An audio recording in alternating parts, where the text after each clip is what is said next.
Assalamualaikum warahmatullahi wabarakatuh. Perkenalkan, nama saya Sarina, NIM 1801040020. Prodi Pendidikan Guru Madrasah Ibtidaiyah, Fakultas Tarbiyah dan Ilmu Keguruan, Institut Agama Islam Muhammadiyah Sinjai.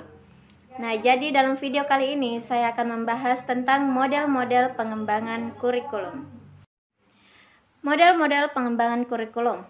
Pengembangan kurikulum pada dasarnya merupakan suatu proses merencanakan, melaksanakan, dan mengevaluasi kurikulum yang pada akhirnya menghasilkan suatu desain atau rancangan kurikulum. Salah satu cara untuk mengembangkan desain kurikulum tersebut yaitu melalui model pembelajaran. Adapun pengertian model pengembangan kurikulum. Model pengembangan kurikulum merupakan kerangka konseptual yang melukiskan prosedur sistematis yang diperlukan untuk membuat keputusan dalam pengembangan suatu kurikulum.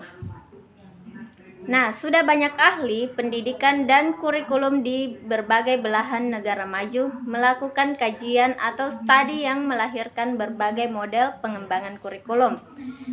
Jadi, beberapa hasil kajian mengenai model-model pengembangan kurikulum menurut beberapa ahli pendidikan dan kurikulum diantaranya yaitu: menurut Ralph W. Taylor, menggambarkan model pengembangan kurikulum yang dikenal dengan sebutan The Taylor Rational, dengan urutan langkah pengembangan dimulai dari perumusan tujuan pendidikan yang akan dicapai, penetapan pengalaman belajar peserta didik, pengorganisasian atau pengaturan pengalaman belajar dalam proses pembelajaran, dan evaluasi mengenai keaktifan pengalaman belajar terhadap pencapaian tujuan.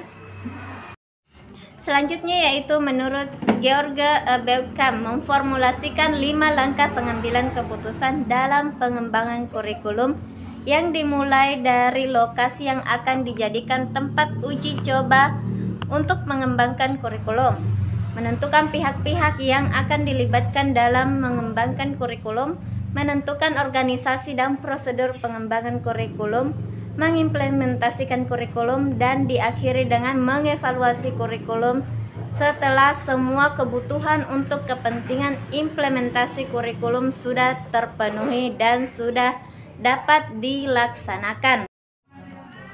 Nah, selanjutnya menurut J. Galen Saylor mengadopsi pendekatan administratif untuk mengembangkan suatu kurikulum yang secara spesifik dimulai menetapkan tujuan umum dan tujuan khusus, dilanjutkan dengan aktivitas mendesain kurikulum, implementasi kurikulum, dan evaluasi kurikulum.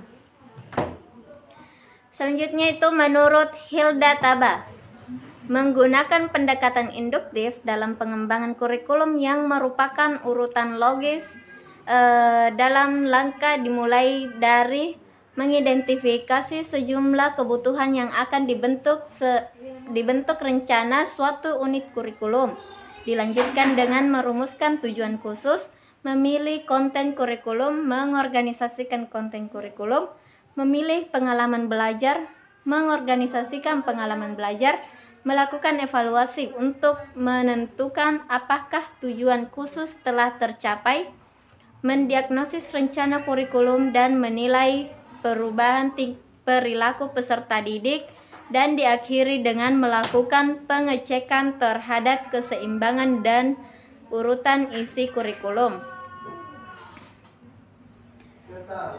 Dan selanjutnya yaitu menurut Peter F. Oliva mempersyaratkan model pengembangan kurikulum yang sederhana atau simple, komprehensif, dan sistematis dengan 12 komponen langkah pengembangan kurikulum yang saling berkaitan satu sama lain. Selanjutnya yaitu menurut John D. C. Neal mengemukakan tinjauan lain mengenai kurikulum yang secara konsep dapat dibedakan menjadi 4 macam model kurikulum, yaitu model subjek akademik, humanistik, konstruksi sosial, dan teknologis. Nah, mungkin cukup sekian yang dapat saya sampaikan. Apabila ada kekurangan dan kesalahan mohon dimaafkan. Billahi taufiq wal hidayah. Assalamualaikum warahmatullahi wabarakatuh. Pakai